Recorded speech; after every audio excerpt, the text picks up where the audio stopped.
So today I installed the Pecron smart car charger. So this is a really neat device that takes the 12 volt current from your car and converts it to 48 volts while leaving the amps the same. So since watts is volts times amps, you get 4 times the watts. So instead of charging, at 100 or maybe 90 watts out of, say, a cigarette lighter, you're going to charge it at a much higher rate, and I'll show you how that works out. Now, installation of this thing is a piece of cake, even if you're trying to do the fairly sort of custom install that I'm doing. So basically, you've got a lead going to the positive terminal of the battery, and you've got a lead going to the negative terminal. The positive lead has a fuse on it.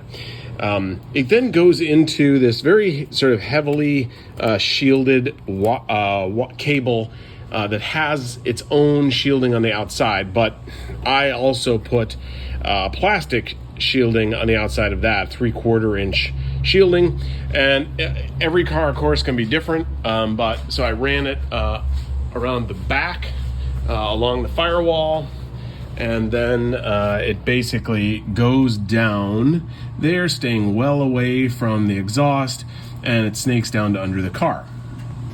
The frame of the truck has a bunch of grommets in it, which are really just kind of plastic caps.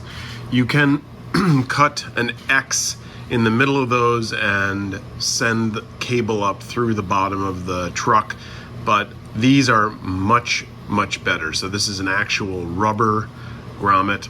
I'll cut an X in the middle of it with an X-Acto knife. You can see where it's already meant to do that, and then this will fit directly in that hole.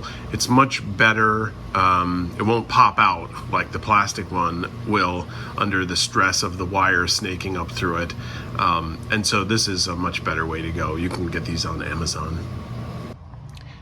I've placed the 2-inch grommet in the hole. You can see where I've got the holes there. I'll now push the wire up from underneath. So then I have mine snaking down here and running along the frame. Comes along here, and then it goes up into a grommet in the floor of the vehicle behind the seats. Here I've put the caulk around the top, and it's important, of course, to seal this area. So there's caulk here, and then there's also caulk underneath. Here's a look at the caulk underneath. It's a little bit messier, but as long as it keeps water out, it's good. While I'm waiting for that caulk to dry, I'll show you the last step here for the output. So there's a cord coming out of the charger, and it goes to these MC4 connectors here. So what I did was I put a little X-shaped hole there, drilled a hole in the wall of this cubby, and made a little X in the fabric so that it could kind of close around the wires, and then put one at a time the connectors through. I then joined them to an extra 4-foot cable that will allow it to snake over to the other side of the car if I want, depending on where I want to put the charger. At that point, so I come through the grommet. I'd already removed the carpet here. It just comes out in one piece. It's not attached in any way. This is a cubby hole under the rear seat of my truck. I don't use the rear seats. There's just a platform here formed by the lid of this cubby hole. It's a totally flat surface, and I basically have boxes plywood boxes that span it, that slide out. So basically the cabling comes up, and this is the device. Now, to keep it, make sure it's stable, I've attached it to a piece of plywood, which I cut to fit in exactly this spot so that the cable has room to emerge, but it perfectly fills the rest of the the thing. It can't go anywhere. I can't move this even if I kind of wanted to, and it'll stay right where it is. The outputs, so temporarily I've got the output. I'm going to actually create an outlet for these, but the outputs then come out here, and they're going into my Pecron E1500. So you can see that there's no input wattage there at all. And that's because the car is not on. So the Pecron has a sensor that allows you to set the voltage at which you want it to begin charging. So since the car is off, the voltage is lower, and I have that sensor set so that it won't charge. I'm curious about the current in the manual is something like 2 milliamps. I noticed this LED on the on-off switch is illuminated, and the output light is blinking. I'm gonna have to actually look up what that means. But basically, at this point, if you turn the car on, this will begin charging automatically. So here's the finished part. You can see these are still coming out, and these are the things that will charge the actual panel.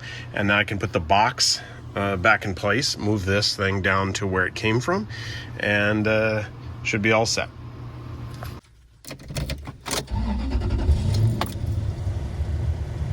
So if we check out the Pecron itself, it takes a second, in actually about 15 to 20 seconds to sense, okay, the car is on, it's reached the voltage that it's set at, which is in my case 13 volts, to begin charging. And it takes about 15, 20 seconds to do that. And we'll probably see the number in the upper right of the screen begin to go up very soon. There we go. 69 watts, 169, 255, and it basically seems to top out at somewhere above 350 usually. The car's just idling right now, so I'm not sure if that affects it or not. So this one just wants to be at about 310, but when I was trying it with higher RPMs in the car, like for example if I was driving, it went up to about 380, 390. Now this is the key here.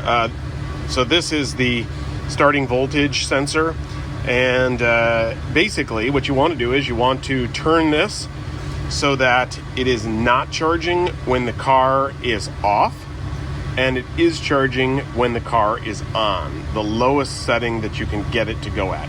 If you turn it higher than that, the unit will still charge, but at a lower wattage. Here's the finished product. So I've got my two boxes now. Basically this just lets me have drawers to put things in, and these drawers slide out the doors, and then I can put additional stuff on here when I'm traveling. But what I did was I took the drawers meet in the middle, so I snaked that wire out between them, and that way that's the wire that goes to the charger itself, and that way I can basically, because the wire emerges right in the middle, I can basically put the charger anywhere I want in the back seat, and it's all the same distance from this point where the wire emerges. Anyway, hope that helps somebody, and it's a fun project. And if you have any questions about it, I'll try to answer. Thanks.